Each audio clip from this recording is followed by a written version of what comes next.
അപ്പോൾ നമ്മൾക്കിന്ന് കല്ലിന്മേക്കാ കൊണ്ട് ഒരു ഫ്രൈ വെച്ചാലോ, അല്ലെങ്കിൽ കല്ലിന്മേക്കാ കൊണ്ട് റോസ്റ്റ് വെച്ചാലോ ചെയ്ത് നോക്കാം. ഹൈ ഡിയേഴ്സ്, കണ്ടോ കല്ലിന്മേക്കാണ് ഇന്ന് നമുക്ക് നമ്മുടെ ഇന്നത്തെ വിഭവം കല്ലിന്മേക്ക ഫ്രൈ ചെയ്യുന്നത്, അല്ലെങ്കിൽ കല്ലിന്മേക്ക റോസ്റ്റ്. ഓക്കെ, അത് ഞാൻ 1 കിലോളം കല്ലിന്മേക്ക നമ്മൾ ഷോപ്പിൽ നിന്ന് തന്നെ അവർ പൊളിച്ച് കണ്ട് വൃത്തിയാക്കി തന്നിട്ടുണ്ട്. അപ്പോൾ അതിൻ്റെ ചേരുവകൾ എന്തൊക്കെയാണെന്ന് നോക്കാം. ഞാൻ 1 ടേബിൾ സ്പൂൺ കാശ്മീരി മുളക് പൊടി, 1/2 ടേബിൾ സ്പൂൺ കുരുമുളക് പൊടി, മഞ്ഞൾപ്പൊടി 1/4 teaspoon, garam masala 1/2 table spoon, പിന്നെ വെളുത്തുള്ളി ഞാനൊരു നല്ല ഒരു 5-6 എടുത്തിട്ടുണ്ട് കേട്ടോ. പിന്നെ ആവശ്യത്തിന് ഉപ്പ് ഇട്ടിട്ട് നമുക്ക് ഇതിനകത്ത് കുറച്ച് ഉപ്പ് കാണുന്നവരെ ഒഴിക്കുമ്പോൾ സൂക്ഷിക്കണം. നല്ലതുപോലെ വരട്ടി വെക്കുക. ഇതൊരു അരമണിക്കൂർ മുതൽ 1 മണിക്കൂർ വരെ നല്ലതുപോലെ ഈ മസാലയൊക്കെ പിടിക്കാൻ വേണ്ടിയിട്ട് നമുക്ക് മാരിനേറ്റ് ചെയ്ത് വെക്കണം കേട്ടോ. എന്നിട്ട് നമുക്ക് സവാളയും ചെറിയ ഉള്ളിയും ഒക്കെ അരിയാൻ സമയമുണ്ട്. അപ്പോൾ ഇതൊന്ന് നല്ല ഒഴിക്കട്ടെ. ഓക്കെ, അപ്പോൾ നമ്മുടെ കല്ലിന്മേക്ക ഞാൻ അരപ്പ് പുരട്ടി വെച്ചിട്ട് അരമണിക്കൂറായി നമുക്കിന്നെ ഫ്രൈ എടുക്കാം. ഇനി ഞാൻ അതിനിപ്പോൾ 4 സവാള, കുറച്ച് ചെറിയ ഉള്ളി, 1 തക്കാളി, പച്ചമുളക് ഇത്ര ഞാൻ വെച്ചിട്ടുണ്ട്. പിന്നെ അരമണിക്കൂറായി ഇത് ചെയ്തിട്ട് നമ്മൾ അരപ്പ് പുരട്ടി വെച്ചിട്ട് ഞാൻ 1 ടേബിൾ സ്പൂൺ വെളിച്ചെണ്ണ ഒഴിച്ചു, കുറച്ച് കറിവേപ്പില ഉണ്ടായിരുന്നു, അതെടുത്തിട്ട് ഇനി നമുക്ക് ഒന്ന് വാരി ഫ്രൈ ചെയ്ത് ജസ്റ്റ് ഒന്ന് ഫ്രൈ ചെയ്തിട്ട് ഈ എണ്ണയിൽ തന്നെ നമ്മുടെ ഉള്ളിയും കൂടെ എടുക്കാം. ഓക്കെ, അപ്പോൾ നമ്മുടെ കല്ലിന്മേക്കായ പൊരിക്കുന്ന ഫ്രൈ ആയി. ഇപ്പോൾ ഇത് എണ്ണ മാത്രമല്ല കേട്ടോ, ഇതിനകത്ത് വെള്ളം കൂടെ ഇറങ്ങി.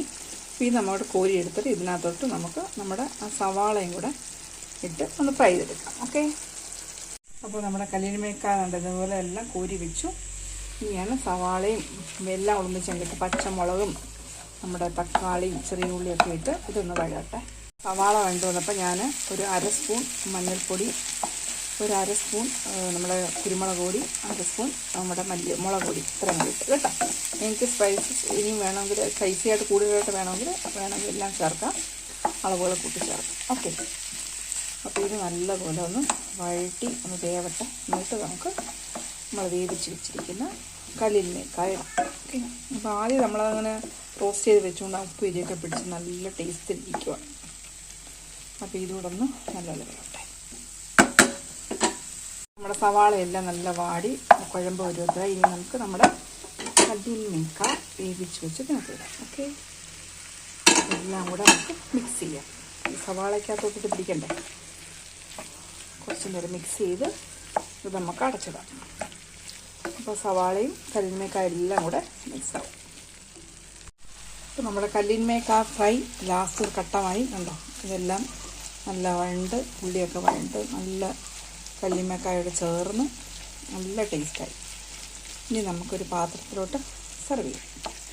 എല്ലാവരും ഒന്ന് ചെയ്ത് നോക്കണം കേട്ടോ, ഭയങ്കര ടേസ്റ്റാണ്, ഭയങ്കര ടേസ്റ്റ്. ഇത് മാത്രം മതി ചോറിന്. ഹൈ ഡിയേഴ്സ്, അപ്പോൾ നമ്മുടെ കല്ലിന്മേക്ക റെഡിയായി കണ്ടോ, കല്ലിന്മേക്ക ഫ്രൈ. അപ്പോൾ എല്ലാവരും ഇതൊന്ന് ചെയ്ത് നോക്കണം, ഭയങ്കര ടേസ്റ്റാന്ന് വെച്ചാൽ നല്ല ടേസ്റ്റാണ്. ഇത് മാത്രം മതി നമുക്ക് ചോറുണ്ണാൻ. ഒത്തിരി കുറച്ചുകൂടെ ഉണ്ട്, ഞാൻ പിന്നെ നിങ്ങൾക്ക് കാണിക്കാൻ വേണ്ടി ഞാൻ എടുത്തോണ്ട് വന്നതേ ഉള്ളൂ. കണ്ടോ, വളരെ വളരെ വളരെ ടേസ്റ്റി. ഒക്കെ വൃത്തിയാക്കി തന്നെ നമുക്ക് പെട്ടെന്ന് ചെയ്യാൻ പറ്റി. ഓക്കെ, അപ്പോൾ എല്ലാവരും ഇത് ചെയ്ത് നോക്കുക, ഫീഡ്ബാക്ക് അറിയിക്കുക. അപ്പോൾ തീർച്ചയായും എല്ലാവർക്കും ഇഷ്ടപ്പെടും. പിന്നെന്താ ചെയ്യുക, ഇഷ്ടപ്പെട്ടെങ്കിൽ തീർച്ചയായും subscribe, watch, share and hype. Okay, എല്ലാവരും ദൈവം അനുഗ്രഹിക്കട്ടെ. Thank you. God bless you all.